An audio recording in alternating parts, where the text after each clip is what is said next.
They will. Okay, cool. Welcome to the first episode of This Stays Between Us, where I'm going to be sharing my dating history because I like to talk and I don't get enough attention on a daily basis. All right, so today's episode is called The Situationship. So quick recap, we're not going to do any names, no locations, just like as much details without like putting anyone's like private kind of information or any like verifying details, kind of. Right. It's going to be a PG. As much as possible. So, where do I start? Let's start with how did you met Mr. Situationship? So we're going to call him AK for privacy reasons. The funny thing is we met off of Hinge, and I think I was on Hinge for about a year before me and him actually met. And he was the first guy that I met off of Hinge. So on Hinge, it's like a little bit of like serial swiping on these dating apps. Right. And then you talk a little bit, but small talk has always been so boring to me that like it's kind of like, hey, hi, how was your day? Good. How are you? Great. And it just, you never know. And even when guys try to have a conversation with you, it just seems so silly to try to like dive into a conversation. But me and him actually didn't even talk on Hinge. I think we matched and then he followed me and I followed him back and we just kind of stood there, just followed each other for a little bit. Right. I think I might have even done the first like responded to one of his stories and then he started flirting with me from there on, and now the 13-month nightmare ensued from there. Okay, so after you guys met on Hinge, I want to say, I know for a fact, I remember that there was a couple of different times that we tried to meet. Right. But there were so many, the craziest thing is there were so many red flags from the very beginning, and there were so many times we were supposed to meet up and it didn't work out. I think the very first time that I have to really remember this is right, but you don't know at the beginning that these are all red flags. You only know later on after everything goes down the drain. But even that's when you know that back then it was red flags. But even in trying to like meet for the first time, things kept falling apart. And instead of taking that as like a little bit of like maybe a sign from the universe, like, hey, maybe this isn't for you, I definitely like just kept going back. And I remember that I kept going back because I was so bored that summer. And it happened in the summer. And mind you, this was 2022. So this is like 3 years ago. So I have to really remember a lot of the details. The very first time I remember we were texting back and forth and he said that he wanted to meet me. So we exchanged numbers over the phone and it was a Friday. I was at Barnes & Nobles. I'm always at Barnes & Nobles. Right, every Friday reading books and I love Barnes & Nobles. Eating a cake with coffee. Oreo cheesecake and almond chai latte. No, but I was sitting in the car and we exchanged numbers. He calls me right away and he starts chatting it up a little bit. The first thing I remember from his voice is thinking, he sounds so ghetto, and it's so horrible to say that, but right. He sound like there's just a way to talk, and he was very like, what's up, shawty, da-da-da. Like the way that he spoke, I already know. It's like, oh my God, this is not for me. This person's not for me. The way he's talking, this and that. Right away, he goes into, I live an hour away from you. And I was like, well, yeah, I've seen your post. I know that it's kind of nowhere near me. And he's like, all the pretty girls always live so far away. Again, that should have been a little bit of a sign. And I told him, I said, listen, if you want, we can meet somewhere in the middle. And I picked a neighborhood. Like I was just looking at the map while we were on the phone. I picked a neighborhood that was, it looked like it was in the middle on the map, but essentially from where he lived, it would have been like a 20-minute drive down to that neighborhood. And then where I lived, it would have been a 40-minute drive. It just looks on the map like it's the middle. And he was like, oh, I could do that. I'm never going to say the neighborhood, but he was like, oh, I could do that. I was like, all right, well, look for stuff to do. He's like, oh, I'm not good at any of that. You just tell me what you want to do and we'll do it. Okay, don't like that. Not crazy about that, but all right. And then I think this was around also like 12 o'clock. We get off the phone. No, I'm sorry. Even before we got off the phone, he said, I'm going to be honest with you. I went out last night. I was out kind of late. My boys came and they dragged me out of my apartment. So I might be tired. So I'll see how I feel after work. But for now, let me know what you want to do. I was like, okay. And I hung up. After that, right after I hung up, I'm like, okay, so we don't even know yet if we're going to meet for sure. It depends on how you feel. It's 12 o'clock. He was like, I finished work at 6. I'll let you know how I feel at 6. So you want me to drive halfway to meet you.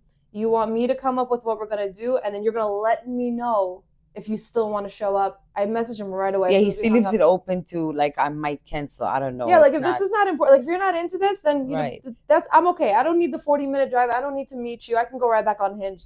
Not a problem. So I texted him right away. I'm like, hey, you know what? Since you're so tired, let's just skip tonight. Do what you know, do your thing, and I'll do my own thing. And he was like, and then he messages me back at 6 o'clock, and he goes, I mean, I feel good. I was gonna come out, but if you don't want to, then that's fine. I was like, yeah, no, enjoy your night. I didn't like that. That was again, it's like these little things that kept not working out.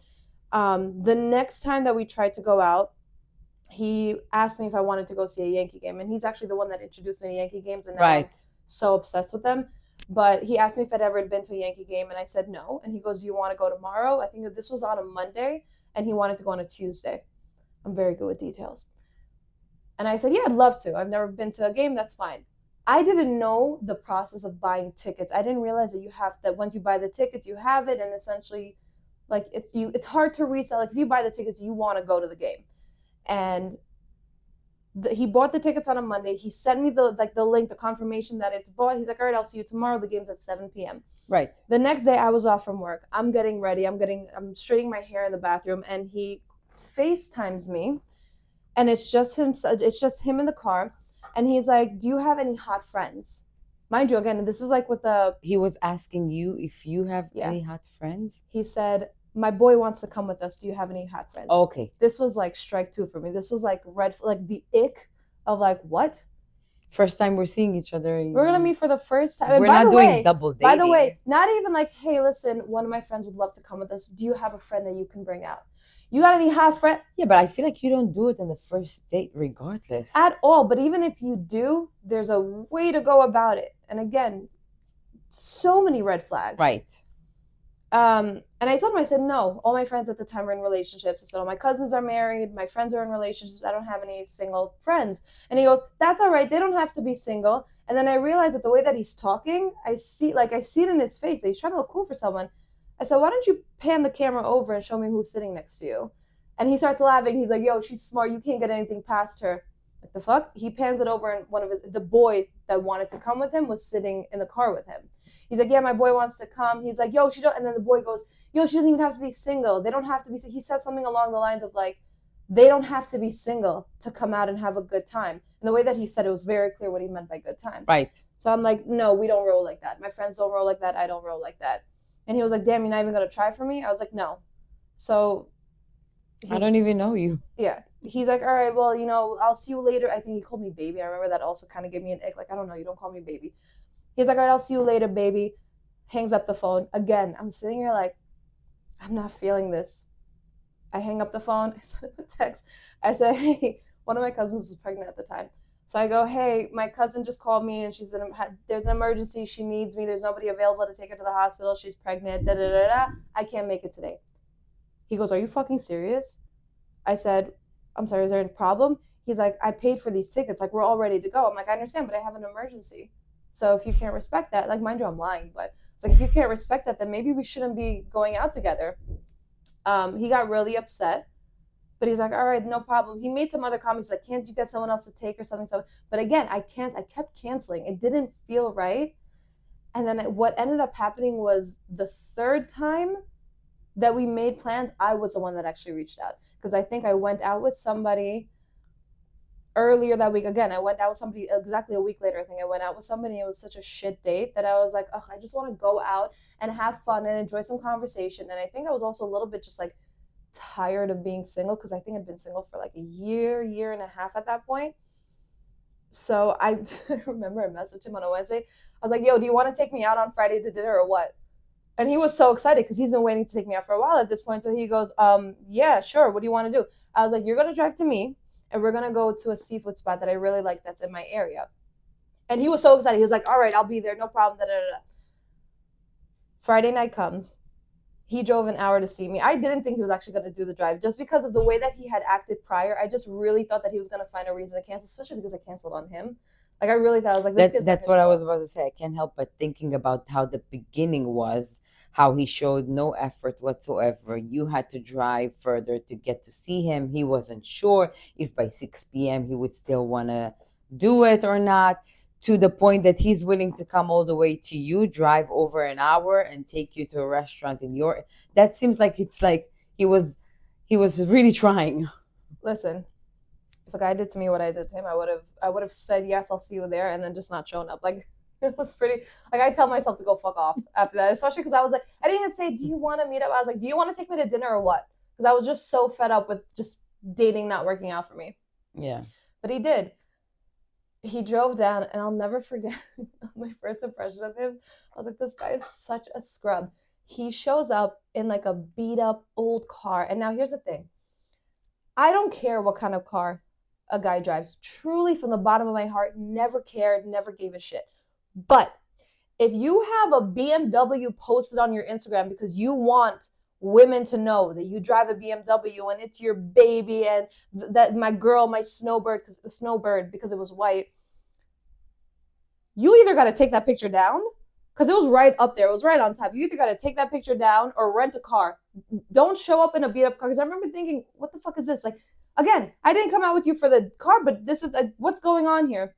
And the first thing he did when I come in is he classifies. He goes, my car's in the shop. This is just, I got this car for the time being. And let me guess, the car was in the shop for the entire 13 months you've been with him. The entire year that we were together, the car was in the shop. The BMW was MIA. And I kept telling him, I'm like, mind you, a year in, I'm like, dude, it's if you don't have it, you don't have it. He's like, no, it's in the shop. It's in the shop. We'll get into that. Yeah. My second impression was that his pictures of himself had to be so old. They had to be so old because he was so skinny. Like, for me to right away see how skinny you are, right, compared to the photos where you have muscles and you're a little bit more buff. And again, not really into, like, I don't care for body type so much. Like, the only relationship I had before him, the guy was fat. Like, I didn't care. But if you look a certain way on social media, show up that way or change your, I don't even know. It sounds fucked up to say, but it's just it was just so, I remember just thinking, like, what the fuck? Like, who is this person? He looked like a microphone. Because mind you, he's like 6'2", skinny body, and like a long head. Right. I'm an asshole. But that's what it was. I remember just thinking, like, what the fuck is going on here? This is not what you portray yourself to be on social media. Right. But then I checked myself because in my head, I'm like, all right, you edit and filter your shit too. Calm down.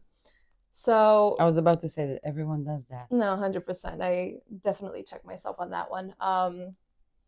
We get right into conversation. I remember that my next impression of him was that we were actually having really fun conversation. I hate when I go out with a guy and the conversation is forced or I have to carry it. I can't stand it. Even if you're just a shy person, it makes it so much harder to hold a conversation if you're too shy or you don't know what to say. He ran with it. He was talking. He was like, I really enjoyed it. I was like, wow, he is so just fun and authentic and just running with his stories. Like, he starts just going straight into this, that, whatever.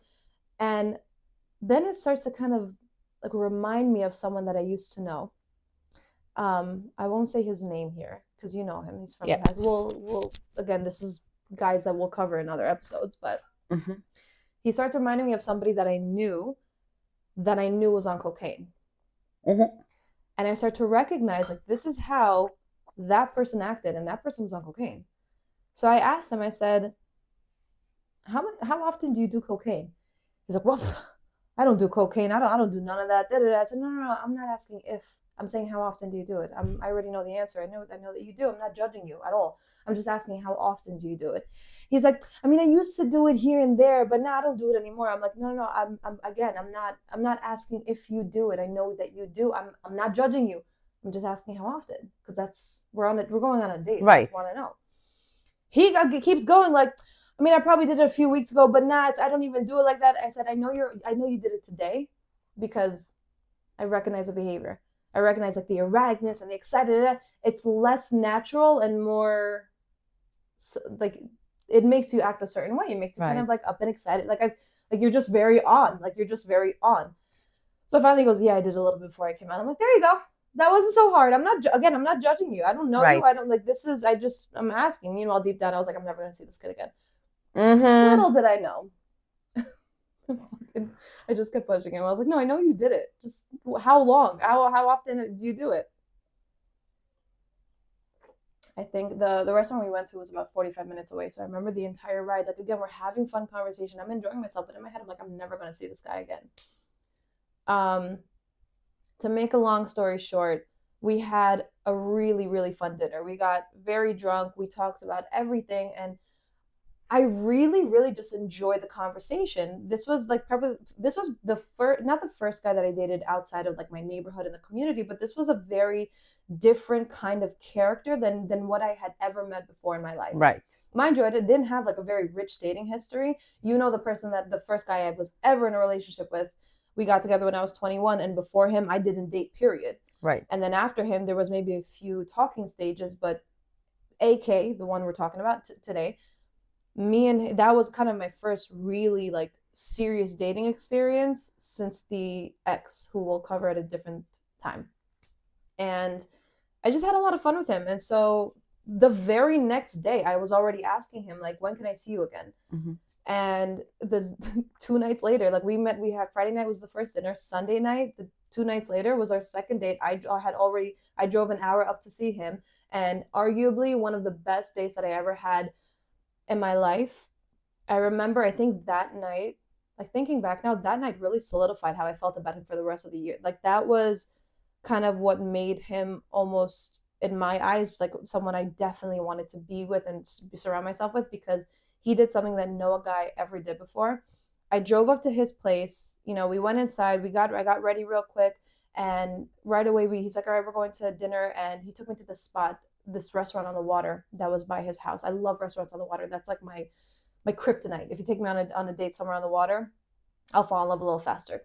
But I remember he said to me, real quick before we go to this dinner, we're gonna go. I have to pick something up from my boy's house. Like, all right, no problem.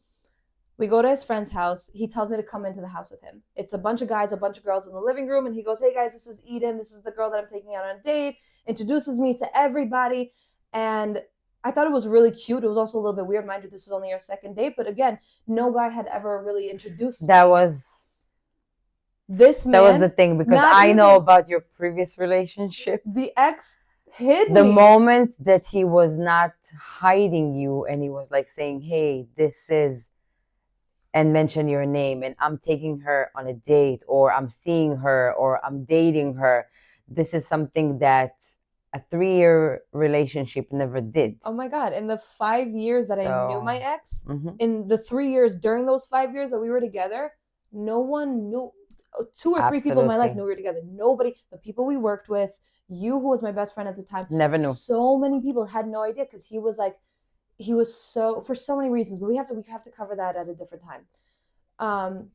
And then other guys that I dated, it was always no, but that's exactly the reason why I understand why. Yeah. Like that all it took. Oh my God, that's the moment that he had me.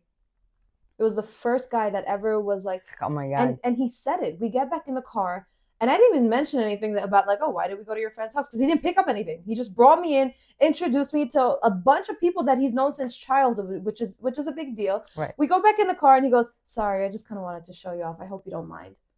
My heart sank. I was putty. It was the first person that was ever like, "I want to show you off. You're great." He had me right then and there. It was just kind of solidified how I felt about him. Yeah, because it was the complete opposite of what you knew. It was the first time I ever from someone who didn't want to show you and made you feel like he's ashamed or he's hiding, or yeah, to someone that just met you and he just wants to show everyone who you are, and he's like, "Oh, this is the person that I'm dating. This is the person that I like." Like, it's the complete opposite. And it makes you feel good as a person. And it makes you wonder why amazing. Someone that just met you would do something like that. And someone that knew you for so long never bothered to do that and made you feel so bad about yourself by hiding you. By the way, any guy, even in guys that I had dated before him, and I'm talking about like maybe even with just the 1 or 2 dates, a lot of them didn't go out of their way to hide me, but this was the first person that was like putting me on the forefront. Like, this is who I'm seeing. And it just felt amazing. we again, so that was the second date. We had such an amazing time. I already like that night solidified things for me. um I think one of the first turning points is the third date. The next, I call it the 4 week blow up. This is like chapter 2 or like chapter 1 of this big mess. And by the way, for how the story ends puts all of this beginning, like it makes it so sad when we think about like how the story ends, like the fact that one of the first things that made me really like start to fall for him was Right. how he put me out in the forefront and he wasn't hiding me and all this stuff. The Right. knowing how the story is going to unravel, it's actually pretty like the irony, I guess. um so then that brings us to chapter 1, the 4 week blow up. On our 4 weeks into us kind of knowing each other, seeing each other, we go on date number 3. Now date number 3, I think for the next couple of months, all of our dates were in his area. All of our dates, I would drive up to him because for so many reasons. I also just loved that the upstate area, and there was also so many places that I wanted to go to in his area, and he was more than happy to take me on all these dates. So I drive up to see him, and he tells me, "Babe, I accidentally double booked. I made plans with 2 of my boys for tonight, and I made plans with you. So what we're gonna do is we're just all gonna go hang out together." I said okay, and now I started to get nervous. He only told me when I was in his place, dressing up, putting on makeup, getting ready to go out. He only told me as we were about to step out of the house. Right. So now I get nervous because now I'm excited that you're introducing me to more people, but now I'm thinking these 2 guys that you're bringing me out with, is this a test? Like, because in my eyes, if you're bringing me out, if you want someone to meet me, like if when you're going to meet the friends need to approve of that person. I don't know if it's the same. I don't know if it's the same for everybody. Like if I bring a guy, I would never bring a guy around my friends until I'm sure that there's something going on there. Like I wouldn't bring a talking stage around. I wouldn't bring somebody that I dated once or twice around. I would want to make sure that this is something that I believe is going somewhere, because I wouldn't want to embarrass myself when, like in a week or two, if I say, oh yeah, that he ghosted me or it didn't work out. So my point being, when he told me I'm going to meet these 2 friends, I thought that this was going to be something like you have to put your best foot forward. You have to make a good impression. Maybe these people, he cares about their opinion. You want them to like you. You want them to approve. Clearly, it's a third date, and you guys are all going out. It's not just the second date where you met his friends and that's it. We get to the bar that we were going to. So just to put this story a little bit into perspective, I drove from my place an hour to his place, and then we drove from his place 30 minutes to this bar. This bar was kind of like a 4-foot situation. 4-story situation. There was the first floor, second, third, and then the rooftop. Right. So we get there around 9 o'clock, and his friends are nowhere to be seen. So me and him, we start drinking, we start eating. We're having such an amazing time. It was always an amazing time during those like earlier days. And we get a little bit drunk. Now it's 10:30 and his friends still aren't there, and he's getting annoyed and he's getting pissed off because they're not showing up. And I tell him, I'm like, babe, it's 10:30. I'm exhausted. I'm tired. Like I had a long drive here. It's kind of late. Like I'm ready to go home. Like I'm tired. I'm done for the day. At the last second, he's like, let's just wait for them. They're 10 minutes away. So I'm like, fine. And the reason I stressed that it was like a split-second situation where I could have and should have said, no, I'm tired, let's go home. And he would have respected that. But I was so like kind of excited and like adamant to meet his friends that when he said, no, let's stay, I was like, you know what, fine. Because again, to me, it seemed like such a big step, I guess, which now seems a little ridiculous for a third date for 4 weeks of knowing each other. But his friends show up and everything goes to shit. His friends show up, and not only were they the most annoying, disgusting, and like rude like men that I had met up until this point in my life. I'm trying my best to be friendly, right? They're making stupid comments, they're being annoying, they're being nasty, but I'm smiling and I'm laughing and I'm asking questions because, again, these are your friends. I want them to like me. I want them to approve. For whatever reason you felt the need to bring us out tonight, the 4 of us, clearly it matters to you. Like, again, I'm thinking of like as a girl, like you need these people to like you, smile, be friendly, be nice. And you can tell them how you actually felt about them later. But these are also his friends. So he doesn't give a fuck how you feel. These are his people. You have to like them. We hang out for about, I want to say 30 minutes. And then they took off because they were going to go do something. I don't even know. And I'll never forget, they take off, and I turn to him, and we're still at this rooftop, and I go, all right, babe, I'm ready to go home. And he goes, his face just turns over. Mind you, we're drunk. His face just turns over. He looks at me, he goes, oh, now you want to talk to me. Now you want to talk to me. Now you want to be with me. Now you want to laugh. I was like, what are you talking about? He's like, you were flirting so much with my boys. You were laughing at everything. Ha ha, he, so funny. Everything they said was so fucking funny that you have to laugh and you have to this, you have to that. Now you want to give me attention? I was like, what are you talking about? He was like, you clearly want my boys. You want my boys. Now, you should know that I told you he was skinny. His friends were buff. His friends were short, but very muscled up. And because he knows I'm a personal trainer, because I work in this industry, I think that he thought that to me was going to be like an instant turn on, which is, by the way, not the case. Muscles don't do anything for me.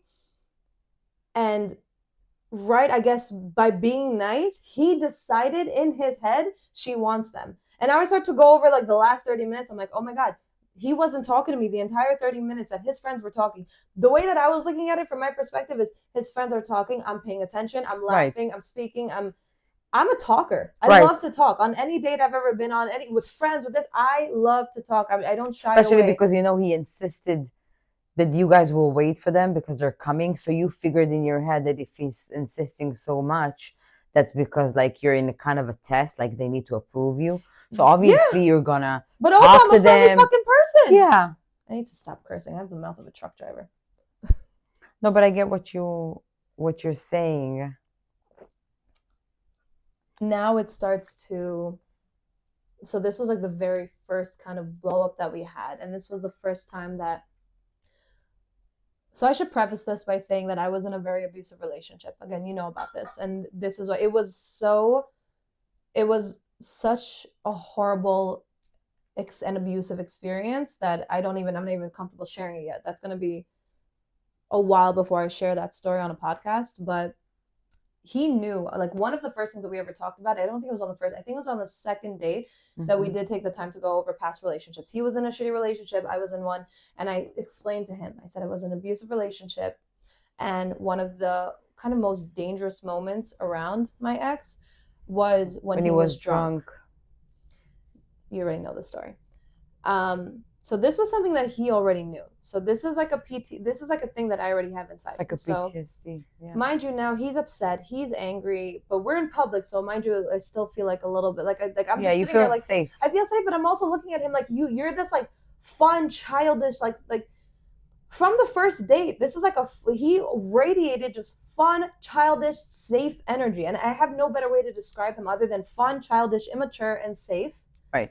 And just like a happy-go-lucky person. Like no part of me was nervous around him. No part of me ever got any kind of like intuition or there was no danger, right? Right.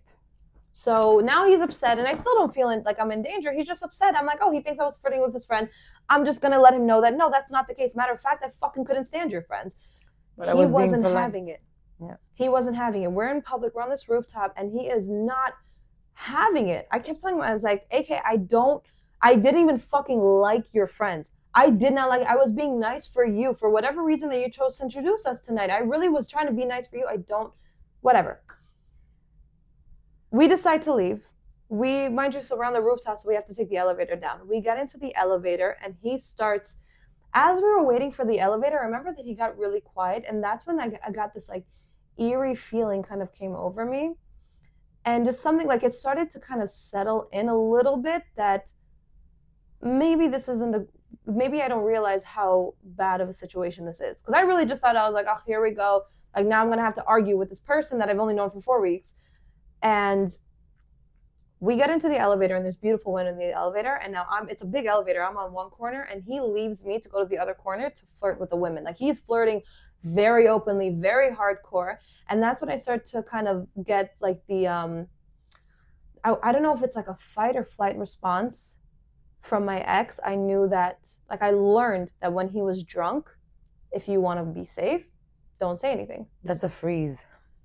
Whatever it is, I'm like, just let him be. Let him flirt with whoever. He's mad. We'll talk about this later, right? Mm-hmm. I'm still like, I'm just the eerie feeling is settling over me, but I'm not quite there yet. I still know that he's just being stupid because he's drunk and he thinks something happened. We come downstairs. We come out. He's like to me, now it's, mind you, it's 2:00 in the morning now, or 1-ish, or it's after midnight. It's late. And I just want to reiterate, I'm an hour and a half away from home. I'm 30 minutes away from where my car is to get home, and my stuff is in his house, right? I have really no exit here except him. Right. We get outside this bar, and he tells me, wait here. I want to go find a cigarette. I said, okay. I wait here. I have really no choice. He leaves me, walks like a block down, like he's still within eyesight, but he's pretty fucking far down, finds a group of people, gets a cigarette, lights it up, stays there for about 10 minutes, talking, laughing. I can see them like all having a good time. It's a bunch of men and women. I'm in a mini dress by myself outside of a club, an hour and a half away from home, middle of the night. No exit. There's nothing I can do. I can't even take an Uber to his place because his house is locked. I can't get my stuff. I can't get my car. I can't get anything. I'm stuck here. I'm waiting for you, and I'm just sitting there watching him just talk. And I'm like, he's upset right now, so I can't even really say anything because I don't, like, do I have a right to tell him? I just kind of didn't know what to do. I was just like, let him settle down. Like, he'll come back. He'll feel better. Whatever. He comes back. We get into the car, and now he starts kind of talking, saying stupid comments. Like, oh, you think you know someone. Like, mind you, now this is where I start to realize just how drunk he is. And this is when I start to realize you don't really know this person. And there's no reason for any man to really believe this. Because again, we're talking about, I was nice to your friends. I didn't flirt. I didn't touch them. I didn't anything. I was standing by you talking. So you already got upset for no reason. Right. So I don't really know what to do here. It's kind of like trying to say like 2 + 2 is 4. And the person's telling you, no, I think it's 5. It says 5. Like, no, it's 4. Right, because for every person, a flirt is something else. So you don't think you flirted with his friends. You were just nice because you figured that if it's so important for him that they will come and see you, that it means something, Yeah. So all you wanted to do is to leave a good impression and to be, someone that he could be like proud. Oh, you see, I'm dating her. She's cool, right?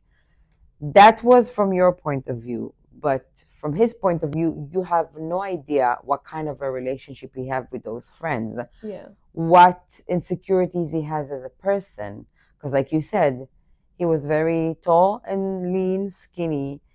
His friends come in and they're very buff. Ugly.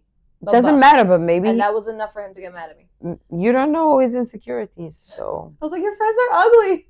Doesn't matter. He was like, you were laughing. I'm like, I'm a happy person. You know why? Because if in your eyes they're ugly, but in his eyes they're not, he would never understand what you're saying. So that's what I was about to say. So you felt like you did not flirt with them, but in his eyes, you did. By the way, being nice, the way you were, you did. These friends, he never spoke to them again. Not because he was mad, because they weren't even that close to begin with. These were guys that he knew. I can't remember if it was from high school or from college. These were guys that maybe it was like, I think it was like the 3rd time that they'd hung out since high school. These weren't even important fucking people.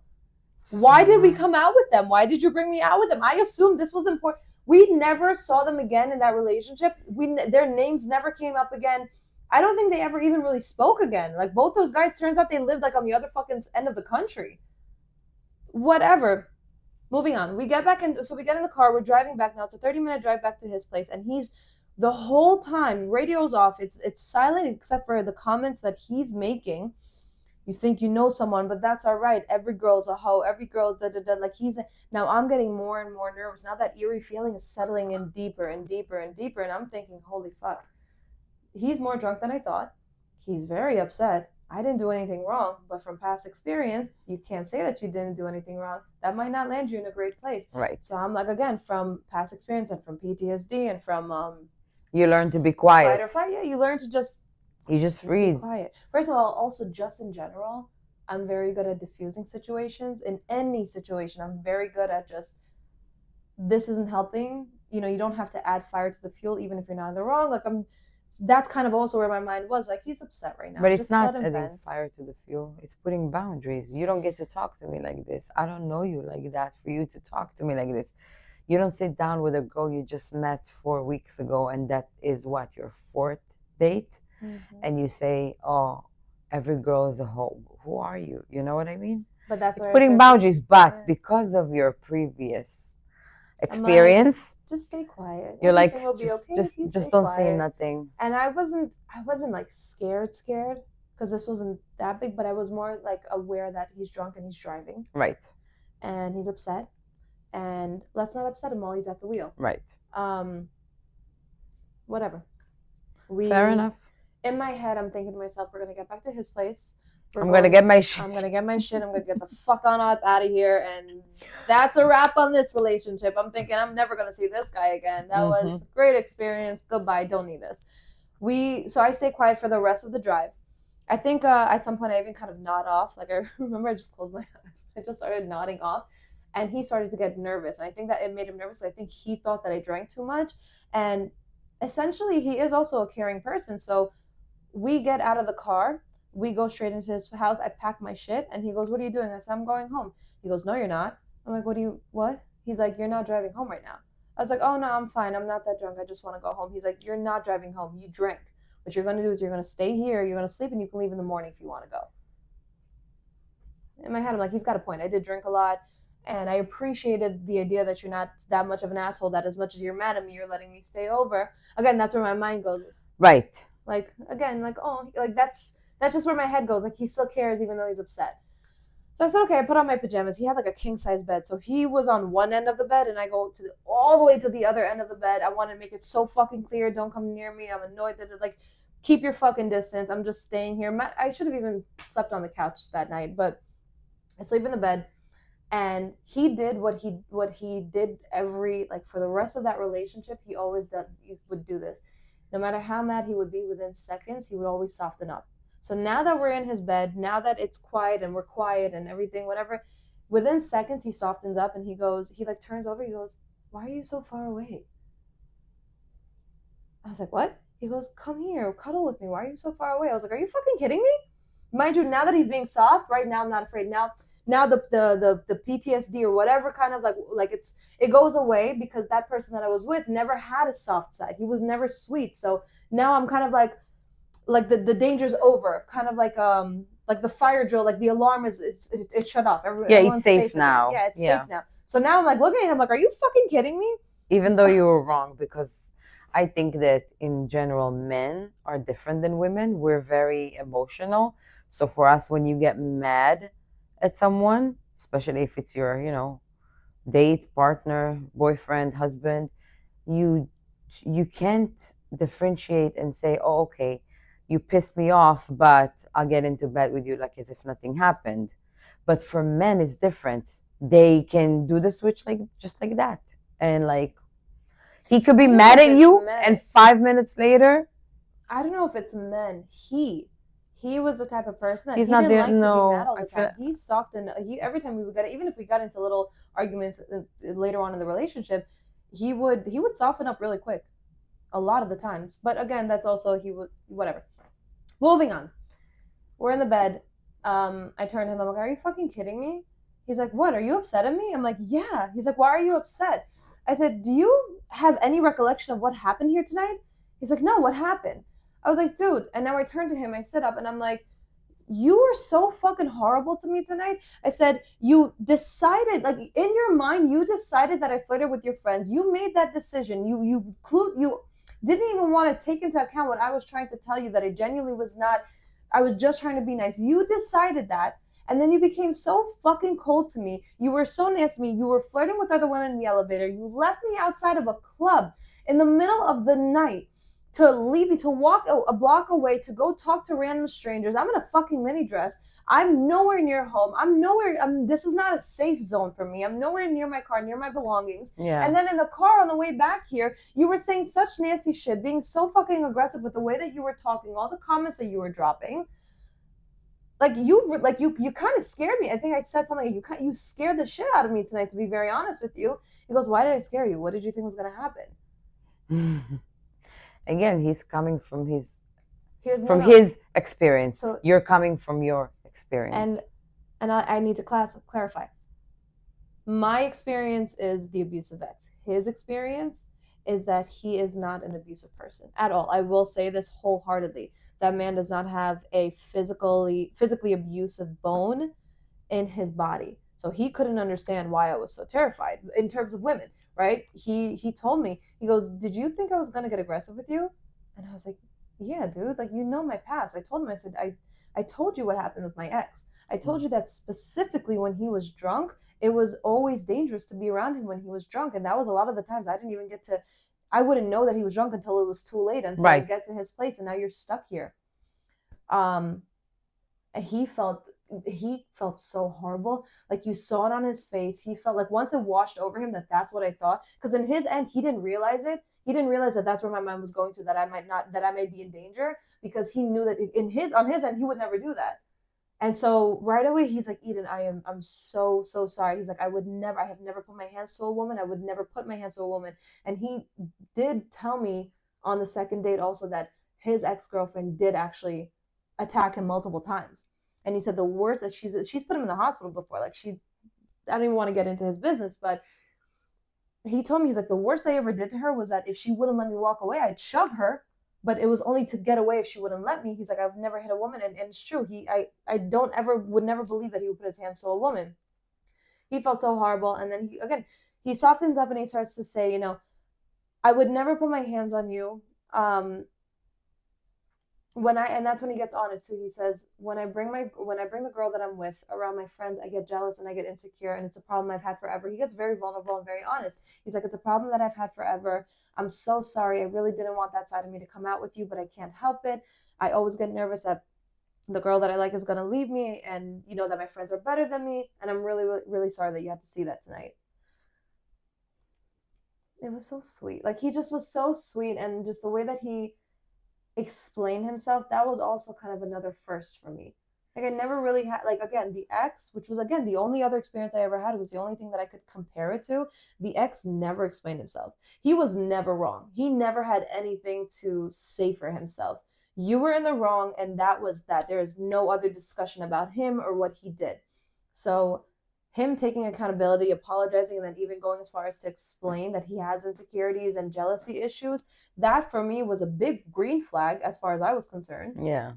And I forgave him. I told him, I said, listen, it's okay, I forgive you, but please, like in the future, if it comes up again and you think I'm flirting with, I promise you, I would never disrespect you. I wouldn't be with you if I didn't want you. And I don't want anybody else. I really, really like you. I really want to keep seeing you. So don't ever put me in that kind of situation again. We make up, everything's all said and done, everything's good, whatever. That brings us to chapter 3, the 6-week fallout. It's so funny because this next kind of like big kind of turning point in the relationship, this was the biggest turning point in the relationship, what I'm about to say. And I think for the next like 2 months after this happened, I referred to him as like the 6-week guy, because I thought it was going to be over, and it pretty much wasn't.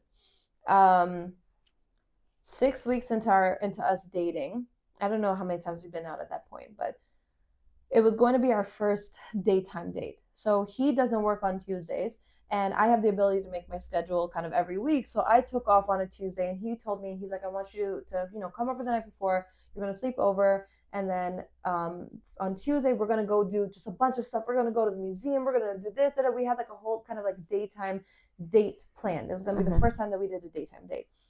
I was so excited. This was such a stressful night, and even just like going over this is like, it's just even just thinking about it is so fucking overwhelming. I finished work at 8:00 on a Monday night, and I started driving over to him. Mind you, he lives an hour upstate, so I get there at 9:00. I don't get to his place.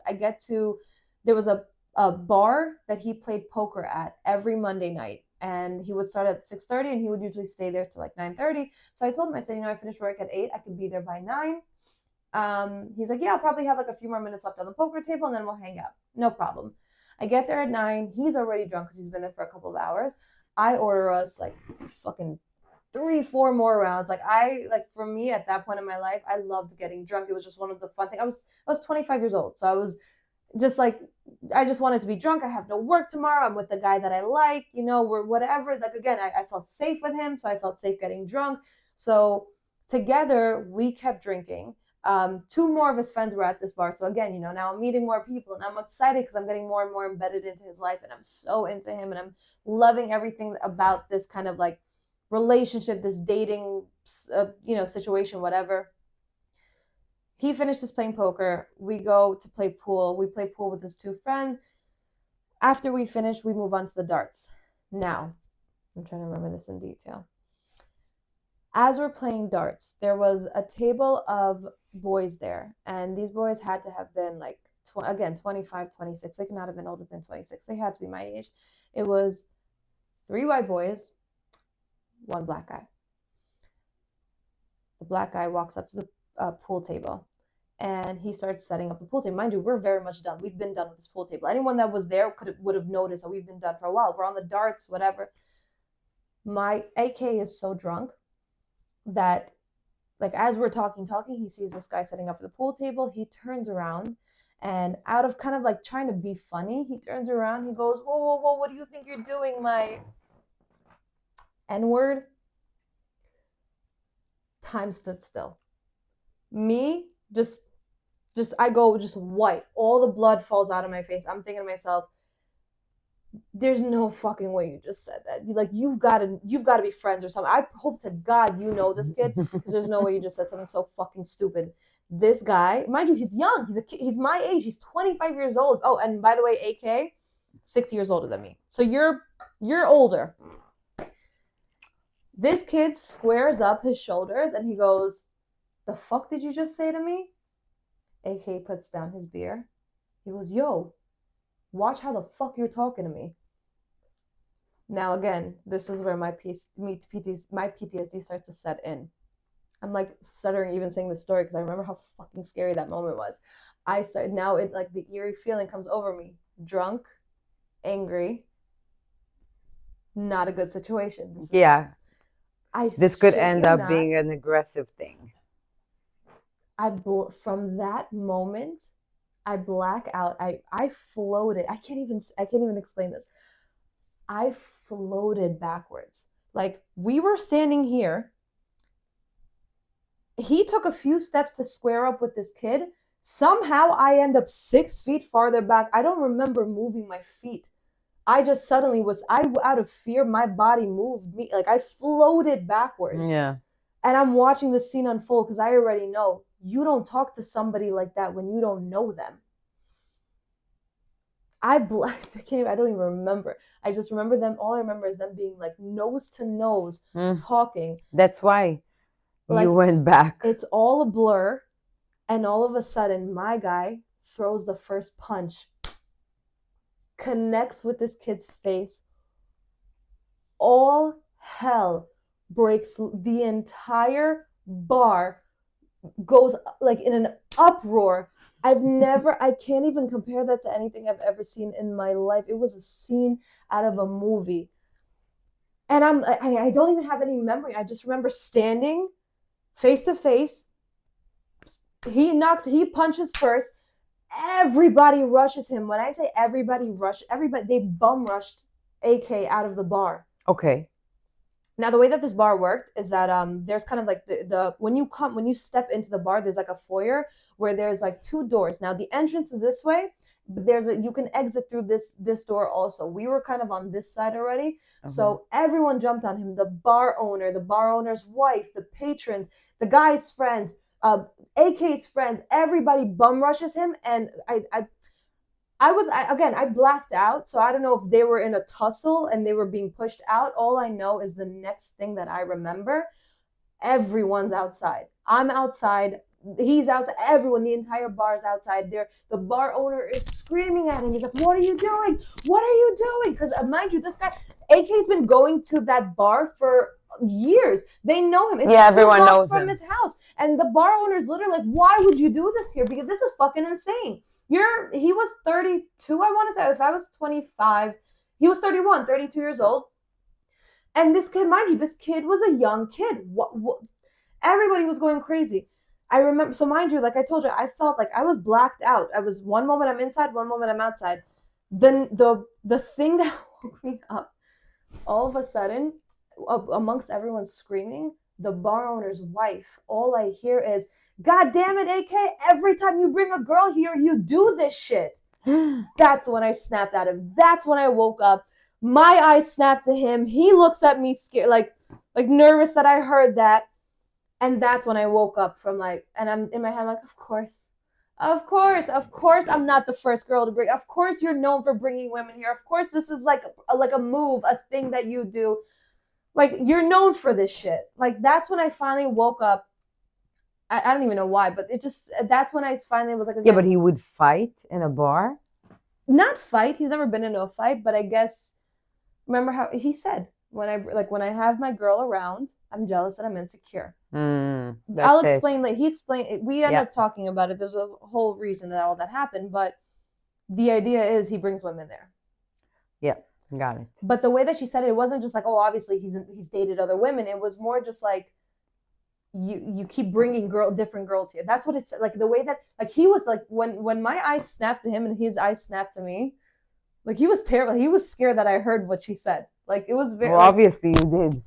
So that's when I wake up and I'm like, all right, you came here with this person. I told you I'm good at diffusing situations. You came here with this person. You need to do something, that you're part of this now. So that's when I start to realize, all right, you need to act. Like, stop. Like, you can't freeze anymore. You got to move. You got to do something. So now, that's when I realized that the guy that he punched, the kid is bleeding from his nose. Oh.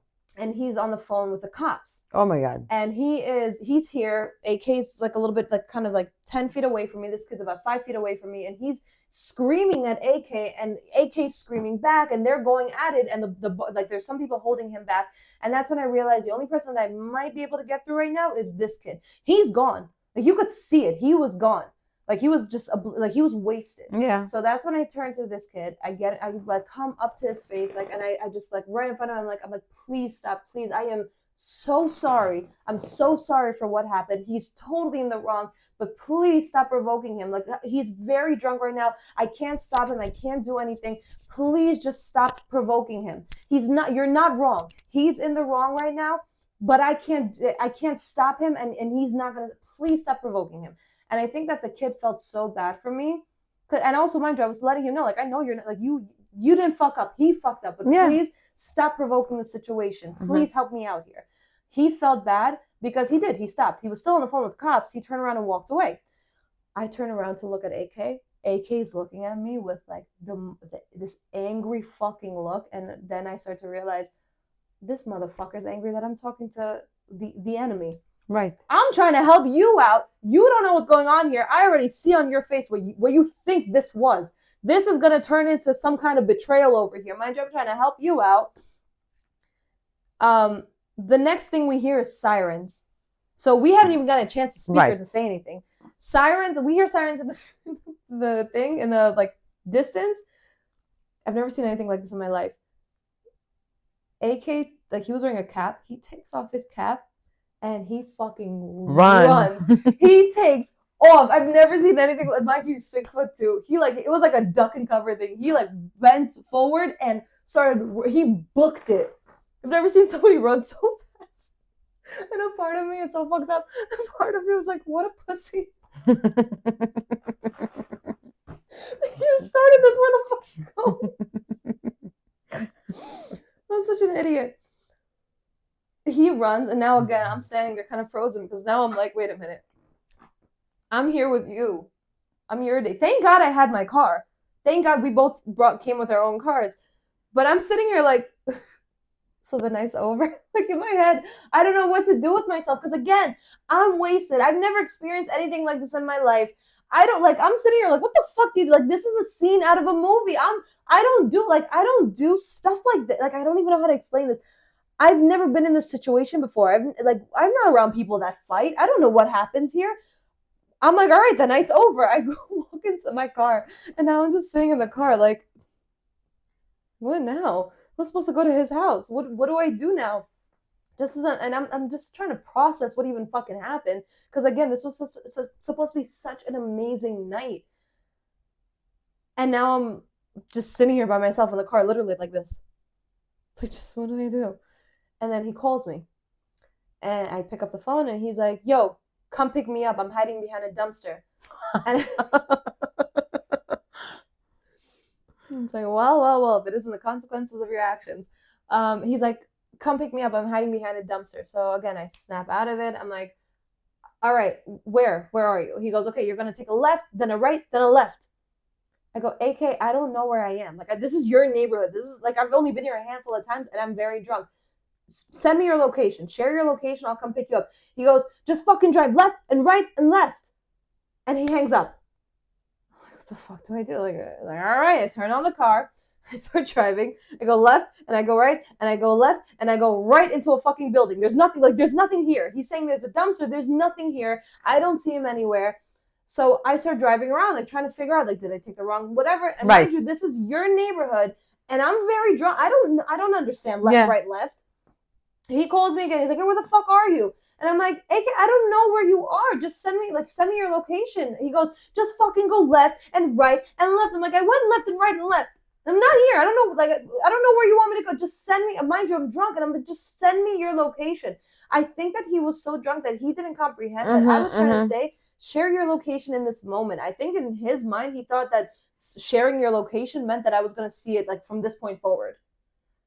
So he was like, just fucking do it. Hangs up again. I'm driving around. I go back to the bar and I try again. Left, right, left. Fucking bringing me nowhere. He calls me again. He goes, where are you? Where the fuck are you? Like, he's getting angrier and angrier. So I told him, I said, I don't know where you are. I've driven around. I'm going crazy. I can't find this fucking dumpster that you're saying that you're at. I don't know where you are. Share your location, please.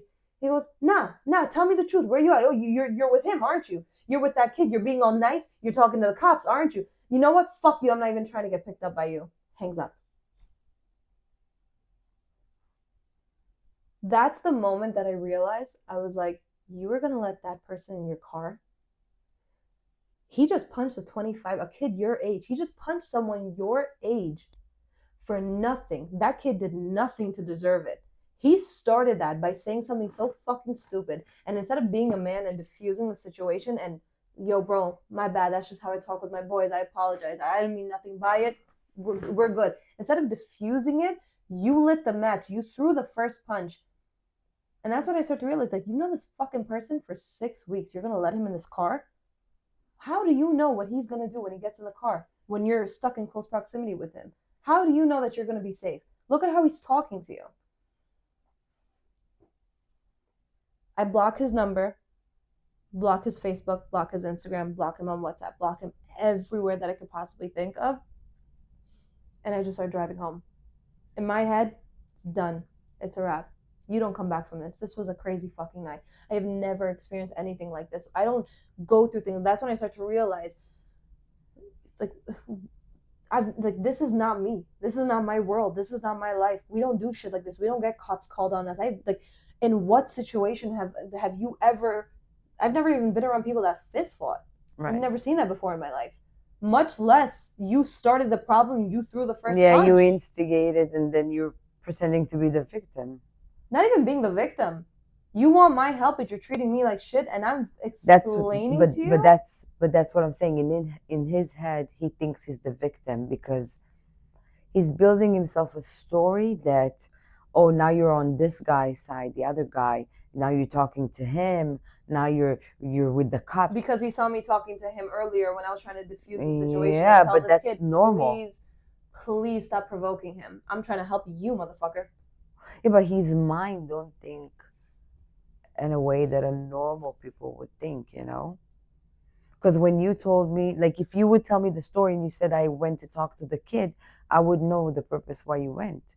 I would make sense. Well, we didn't even get a chance to fucking talk. You took off. You ran off. Yeah, but he always sees the scenario, but he chooses to believe something that is not true.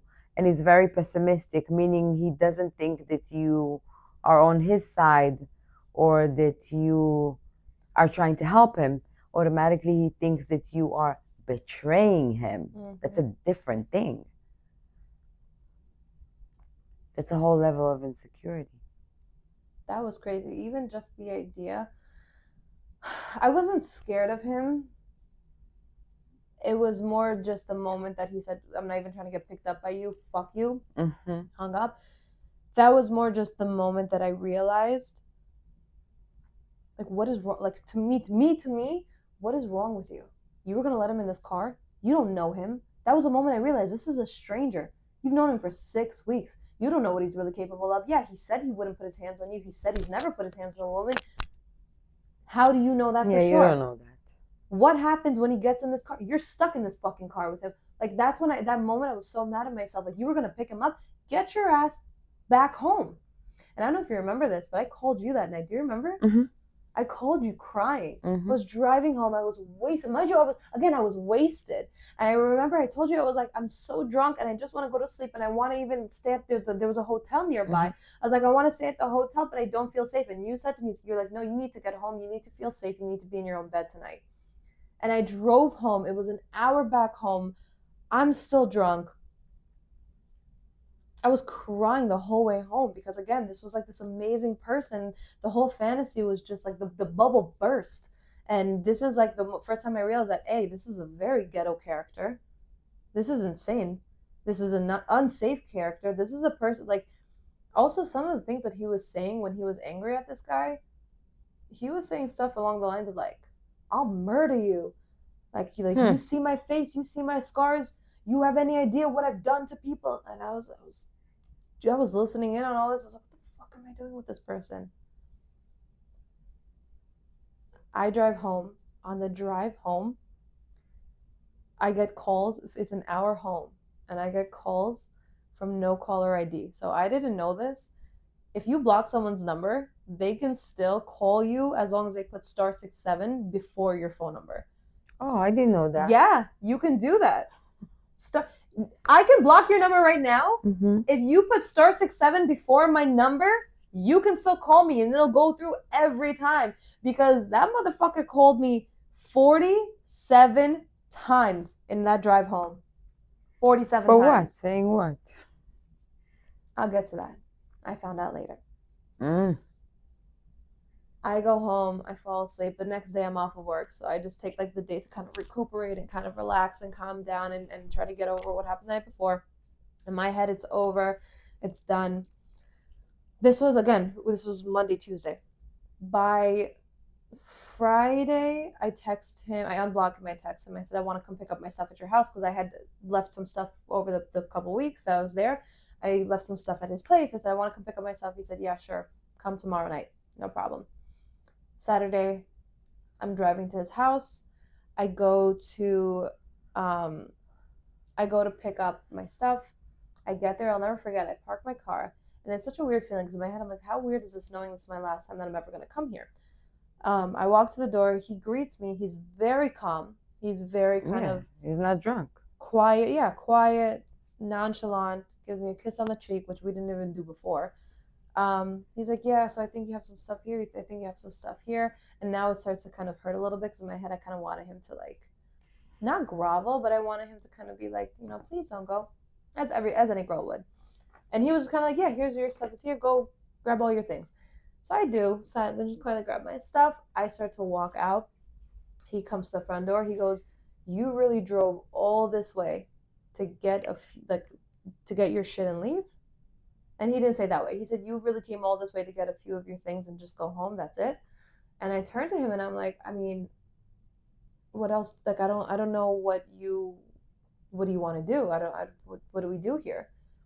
And he's like, look, I made us dinner reservations. Do you want to go to dinner with me?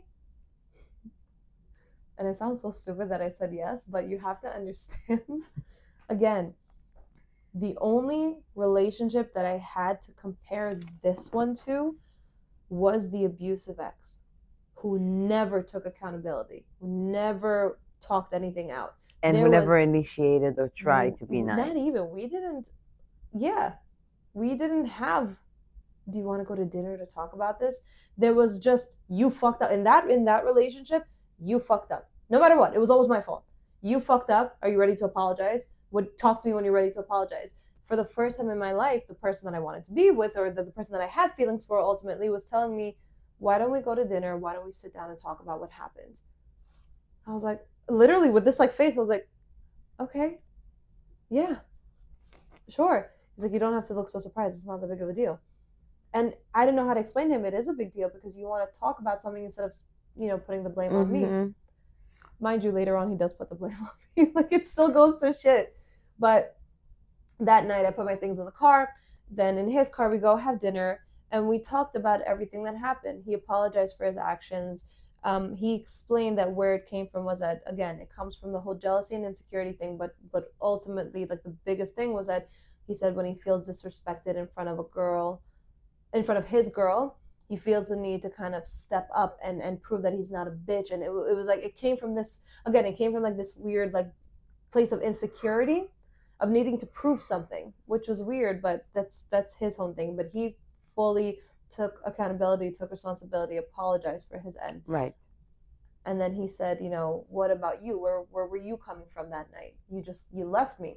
And also he explained to me, he's like, I called you over and over again that night. And what had happened, because while we were on the way to dinner, somebody from the bar called him, and that person was on speaker. It was one of the older guys that he knew, and he was on speaker. He was like, your actions that night were unacceptable, especially the way that you fucking treated me. Apparently, he came back to the bar after the cops left and was going crazy looking for me. Apparently, he was screaming. He's like, where the fuck is my girl? Where the fuck is my girl? He thought that I had got arrested or that someone did something to me. That's why he was calling me nonstop, which I feel terrible about. But he was like, yeah, I was looking for you. I didn't know what But how are you happened. I didn't supposed to think you know? left. Yeah. He's like, I didn't think that you left me. The last thing you heard from him was him getting upset at you and said, I'm not getting in the car with you, fuck you, and hanging up the phone. I don't regret leaving. So, but I felt bad that he thought something had happened to me. I should have sent him I should have said to him, even just go fuck yourself. I don't know who you think you're talking to, but I'm going home. Find your own way. Sorry. I should have said something, but I also don't regret not saying anything. Right. That whole situation was completely new to me. And what you did was you caused it. You caused it. I felt bad but still, whatever. Anyways, that's why he was calling me nonstop, because he was really worried about me. He also knew I was drunk, so he didn't think that I would drive home like that. So he thought I was like arrested or lost or someone did something. Yeah. He was worried about. I explained to him again. I reiterated to him. I told him. I said, you were drunk. You were angry. I didn't know what would happen to me if I let you in the car. I don't know how many times I can go over this with you. Right. The only experience I have is a very negative one. And when it comes to drinking and getting mad, like, we can drink and like have a good time. But if you're going to be angry or aggressive when you're drunk, that is going to trigger me every single time. Because for 3 years, I was terrified of the person that I was with. And which is weird, because the funniest thing is my dad drinks. My dad loves to drink. But I have never, I'm 29 years old. Never have I ever seen my dad be angry. My dad has never been an angry drunk. My dad gets drunk and gets happy. My dad gets drunk and starts laughing and saying funny things. Like, he is always happy. He has never, and he can get angry. My dad has his moments where, like, we're just talking angry. But when you drink, do you get angry? Never. So, never. I get funny. I laugh. I'm happy, and then I want to go to sleep. Like,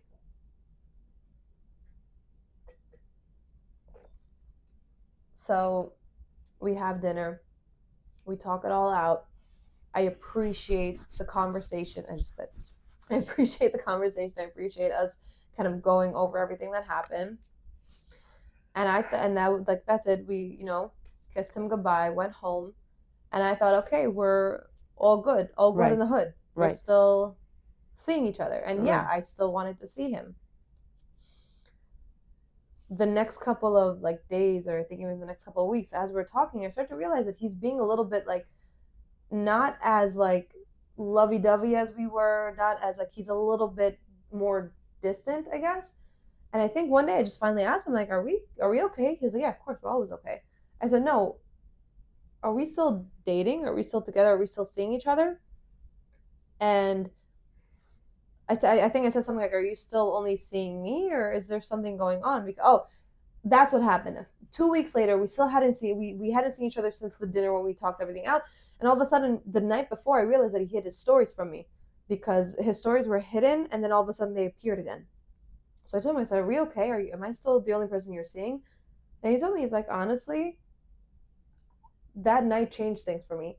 He's like, "I don't see you the way that I did before. You're not a ride or die. You technically you left me for dead, and like what he all of a sudden he switched up. He was like, what you did was fucked up, and I'm never gonna unsee that, and I don't see how I can trust you again." Oh, okay. Yeah, you left me when times got tough. You And left. and he lost Yeah. he lost his trust. Mm-hmm. You were not a ride or die. That's what he said to me. You're not a ride or die. I'm not gonna pretend like that didn't happen. I'm not gonna pretend like you didn't leave me when I I think needed it's you. funny when you look at things, because think about it.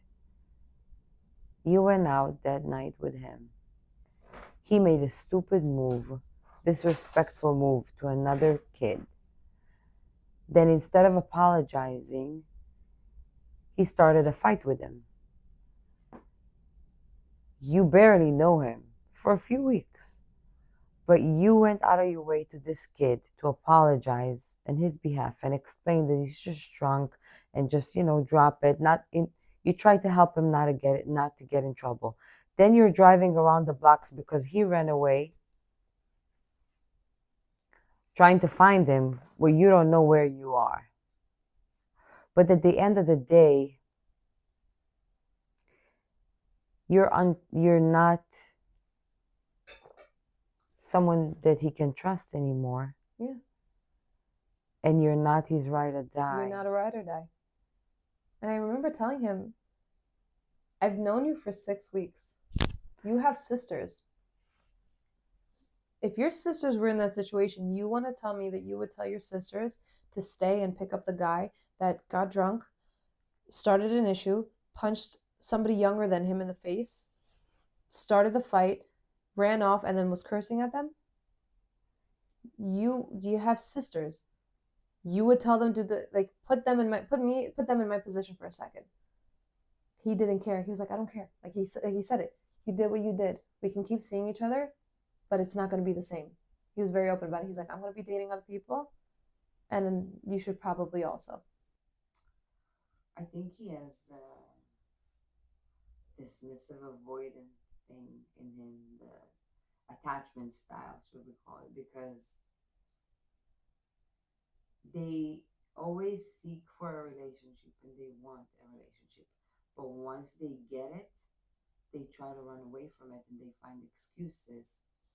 They start right away, they'll start seeing the imperfection in the person, because it's clear to everyone who hears the story that you're trying to help him. Yeah. You did everything you could to help him. But yet somehow you ended up being the person that he can no longer trust. You know why? But